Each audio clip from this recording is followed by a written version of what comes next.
ประสบการณ์ในการเป็นสังกะรีวัดมานานนะคะวันนี้จะมีลีลายังไงขอเชิญค่ะคันเสียวไปทางหน้าให้เหลียวหลังเบิ่งจักหน่อย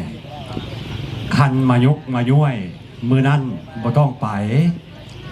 คันว่าถูกบ่มีผ้าฝาเฮือนดีก็ยังพอได้เล่อยู่ถูกบ่มีเข่าอยู่ท้องนอนเล่อยู่บ่เป็น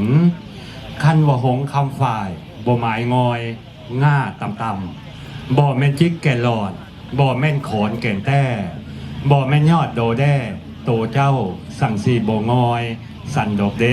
เบะยายครับกับสวัสดีท่านผู้ทรงเกียรติที่เคารพปีทุกท่านกับผมสมพงษ์กรอมใจประธานกลุ่มเฟอร์นิเจอร์ไม้ไผ่บ้านนาพุก่อนที่จะมีการเล่าเรื่องเกี่ยวกับทางด้านแปลงเกษตรลอยน้ำหรืออย่างอื่นๆผมขอพูดเกี่ยวกับความขวัญของบ้านนาพุหมู่4ตำบลบ้านแป้นอำเภอโพนนาแก้วจังหวัดสกลนครผลิตภัณฑ์ไม้ไผ่ดีมีน้ำพุธรรมชาติ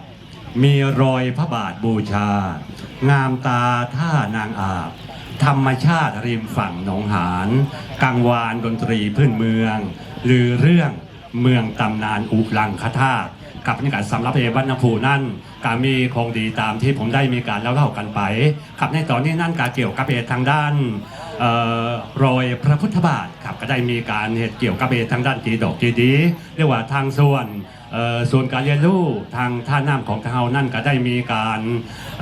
เหตุในส่วนต่างๆเป็นศูนย์การเรียนรู้กันครับเกี่ยวกับทางด้านในการประชุมมีอย่างต่างๆครับในการสำหรับทางบ้านนาพูของทางเฮานั่นก็มีปัญหาอยู่หลายสิ่งหลายอย่างหลายประการในช่วงนั้นผมก็ได้เป็นผู้นำท้องที่ครับการเกี่ยวกับทางด้านวัชพืชเนาะที่ขึ้นอยู่ในหนองหานของทางเฮานั่นก็เป็นวิกฤตอีกอันนึงครับหรือว่าเป็นปัญหาอีกอันนึงครับที่ชาวบ้านนาพูของทางเฮานั่นบางครั้งบางคราวก็คงเป็นการในประชุมกันว่าทางชุมชนของทางเฮานั่นสิได้ออกไปหาปูหาปลากับเรือเขาออกก็รู้สึกว่าลำบากก็ได้มีการเห็ดละวานเป็นบางส่วนก็เป็นการตามที่ได้มีการได้รับความรู้จากในส่วนต่างๆกับที่ไปเบิ่งงานในแม่น้ำอีเลเนาะที่วันใหญ่เป็นสองเท่าของหนองหานนั่นเขาก็ได้มีการพัฒนาเกี่ยวกับทางด้านเกาะลอยต่างๆครับในส่วนของกับผมนั้นได้มีการมายิบยกในหมู่บ้านของทางเฮานั่นเรียกว่าบ้านนาพูเนาะมีปัญหาเกี่ยวกับการออกการเข้าไปหาปูหาปลา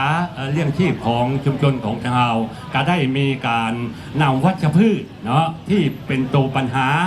เอาวิกฤตมาเป็นโอกาสไว้ง่ายก็เลยมีการตัดสนุนเนาะในช่วงประมาณปี 2557 ครับเป็นการตามที่นี่มีการจำได้นั่นกับทางท่านอดิศักดิ์เทพอาจผู้ว่าราชการจังหวัดสกลนครของเราแล้วกับทางหน่วยงานที่เกี่ยวข้องกับหลายหน่วยงานด้วยกันครับได้มีการไปเบิ่งไปแยงแล้วก็ได้มีการไปสนับสนุนจุนเจือกันครับเป็นการสำหรับทางแปลงเกษตรลอยน้ำของเรานั่นก็ได้มีการมาปรับแผนก็เป็นที่ท่องเที่ยวเชิงนิเวศเกษตรลอยน้ำทั้งการสำหรับแปลงเกษตรลอยน้ำอยู่ทางบ้านผูนั่นกับความกว้างกับ1 เมตร 50 เซนและกับความยาวกับ10 เมตรครับข้อดีนั่นเกี่ยวกับทางด้านทำแปลงเกษตรลอยน้ำของทางนั่นกับบริโภคน้ำครับข้อเสียนั่นกับตัดหญ้าดุและก็เป็นที่ท่องเที่ยวครับในหมู่บ้านในชุมชนในช่วงปี 2557 นั่นกับทางองค์คมนตรีเนาะเพื่อก็ได้มีการไปเบิ่งไปแยงและการไปมีการสนับสนุนเป็นบางส่วนในหน่วยงานที่เกี่ยวข้องกับเพราะนั่นกับในหมู่บ้านนาพูของทางนั่นก็มีของดีอยู่หลายอย่างด้วยกันครับกับในส่วนของกับผมนั่นก็คงเป็นการเล่าเรื่องพอเข้าพอสังเกตเนาะอันนี้ก็เพื่อ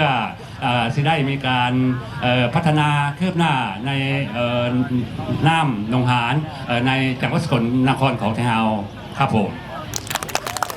ขอบพระคุณผู้ใหญ่สมพงษ์แห่งบ้านน้ำพุ